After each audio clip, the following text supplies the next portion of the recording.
Hello, you're watching World Talks on TVP World. My name is Sasha Farbach.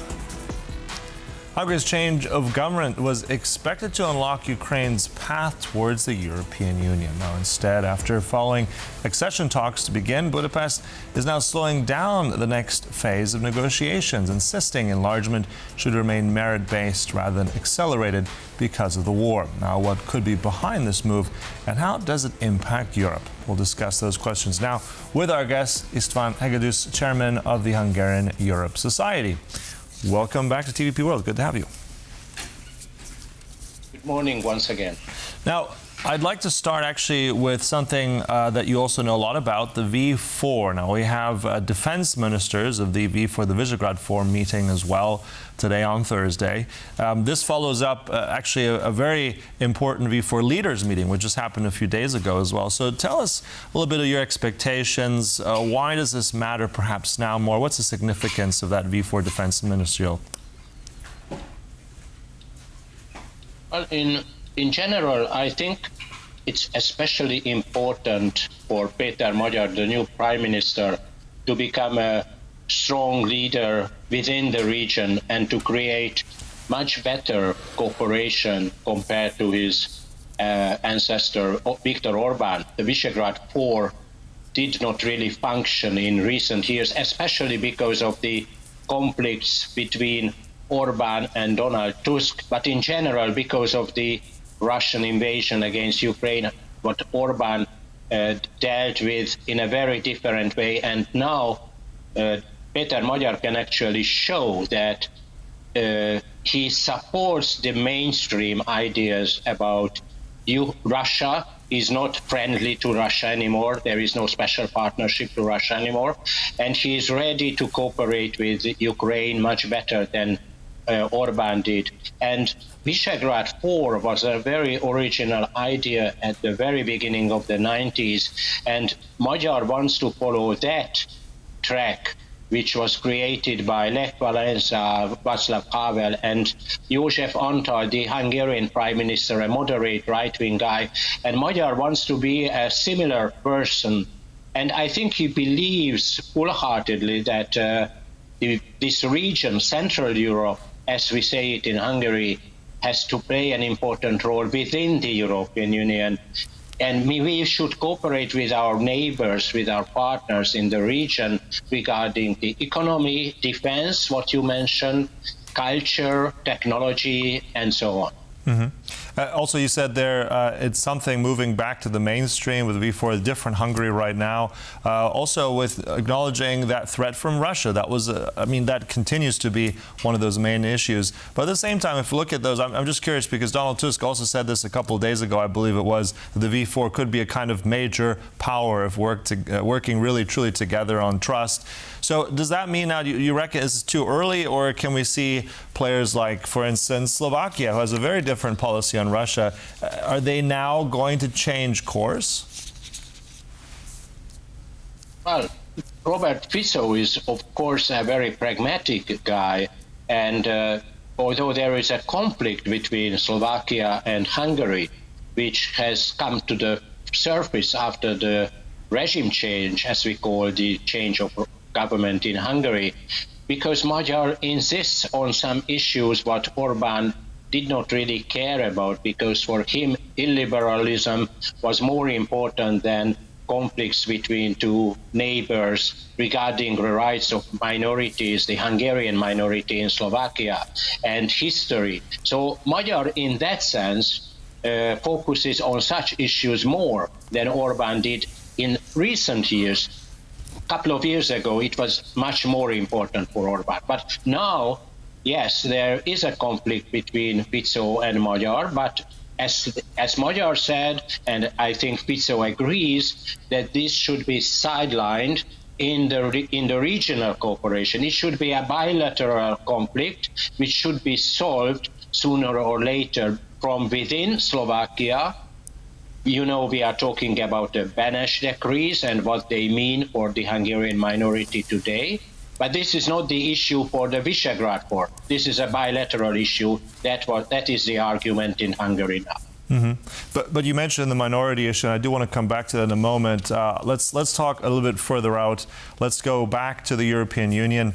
I mean, Viktor Orbán, Magyar's predecessor, that's someone who blocked any kind of Ukrainian accession talks, any kind of further movements in terms of enlargement. That has now been removed. Now, in principle, Péter Magyar said that's fine. Even the first so-called cluster was opened recently. There is movement in that direction, but it seems now, because the European Union wanted this to go quite quickly, or at least it said, let's open all of these various chapters and clusters, even in the summer. But it seems now that some of these certain words on certain documentation as soon as possible, that didn't fit right with Péter Magyar. He says he's not for that. They don't want to open all those clusters. So what changed exactly? What's behind that, do you think?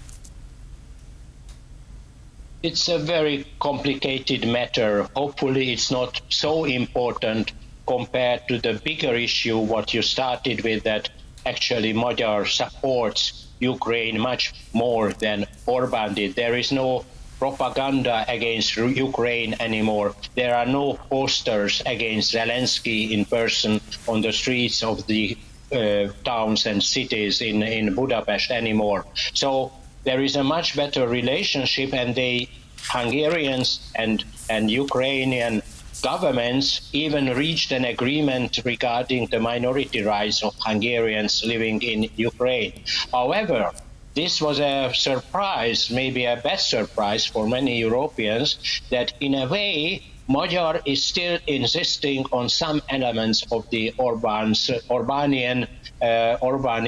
foreign policy, and he was not letting the others, his partners, to go faster regarding Ukraine's accession. Now, the argument is that why should Ukraine join faster than the candidate countries from southeastern Europe, from the Balkans? So, and the other argument is more a domestic one, that during the campaign, Magyar argued that there is no need for an accelerated, fast accession of Ukraine.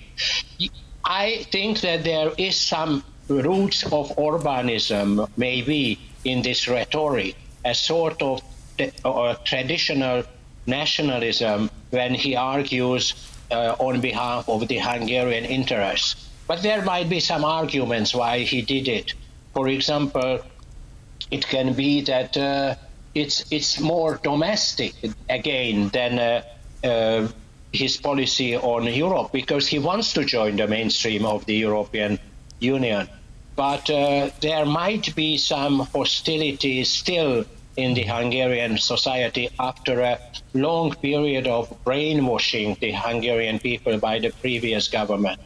I think Magyar, can change this very fast. If there is a personal meeting finally, sooner or later, between Zelenskyy and Magyar, it might be changed. So this is not a really blocking maneuver, I think, but in a way, it's a sort of signal that Magyar might not cooperate always with his partners, which does not mean that he wants to follow exactly the same total refusal of European cooperation like Orbán did. Yeah, but at the same time, I think it's worth pointing out, and we do this often, the European Union is a complicated entity to understand, but in this case of new membership, accession talks, these various clusters, 6 of them, that means 33 chapters, they all have to be open and closed with a unanimous vote by all member states. So there's still a lot of work ahead. So just opening them seems to be a challenge. At the same time, he's kind of hinted, Magyar has hinted, that there might even be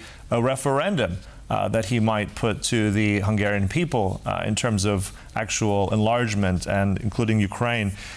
If we also look at, you mentioned Zelenskyy there for a moment, we still haven't had a direct face-to-face with these two leaders. Do you think that would potentially change his political tone in all this? Yes, I think so. However, it should have happened already, and it was postponed because of many reasons, especially the agenda of Zelenskyy is very tense. But maybe there are some contradictions or differences behind this non-meeting till now. but sooner or later they have to meet. Actually, they talked a little bit during the last European Council meeting, which was the first for Magyar to be present. And yes, Ukraine should open, I mean the European Union should open all the chapters sooner or later, but it's more a technical issue in the eyes of Magyar, hopefully.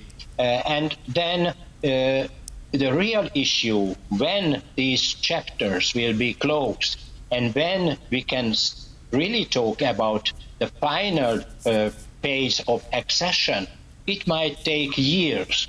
So even if now there are some conflicts, we know, and I think most of the European Union partners of Hungary know as well, that this process would take years and not a month, even if we open all the chapters. And then, in case we have a referendum in Hungary, we don't know what will be the political situation. It sounds like a gamble, but hopefully this hostility against Ukraine might evaporate. Actually, Magyar made so many changes domestically regarding the Orbán system, the deconstruction of the Orbán system, that the political mood might help him at the end, in a couple of years. Who knows who will govern Hungary by then, that a referendum might be positive vis-à-vis Ukraine's membership. This was one of his promises during the election campaign, that Hungarians will be able to vote about Ukraine's membership, which was a much more sophisticated and moderate position a couple of months ago compared to the previous government, which was fully against Ukraine's membership. So time might change, and then we will see in a couple of years what happens.